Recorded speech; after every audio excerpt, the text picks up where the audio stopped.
আমি আজকে আল্লাহর রহমতে মনোনয়নপত্র সংগ্রহ করলাম। আমার সাথে জেলা বিএনপির সভাপতি হাসানুজ্জামান শাহী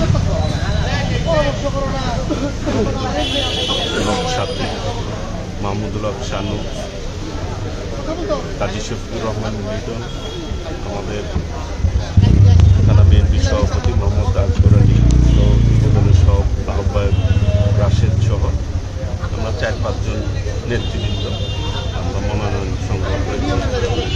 আচরণবিধি অনুযায়ী আমরা যে কয়জন যাওয়ার কথা ওই কয়জনই আমরা 4-5 জন লোকই আমরা গিয়েছি মনোনয়ন সংগ্রহ করেছি।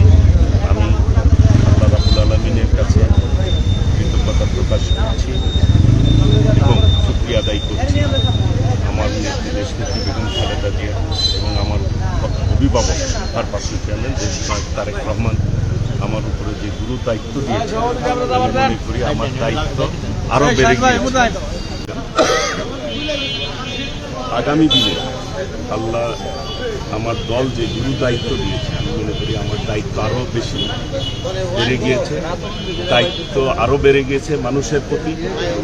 এই সদরের মানুষকে ঐক্যবদ্ধ করে আগামী দিনে ইনশাল্লাহ এই সদরের উন্নয়নের জন্য আমি কাজ করব এবং সন্ত্রাসমুক্ত, চাঁদাবাজমুক্ত, কিশোর গ্যাংমুক্ত, মাদকমুক্ত, নিরাপদ টাঙ্গাইল গড়ে তুলব ইনশাল্লাহ।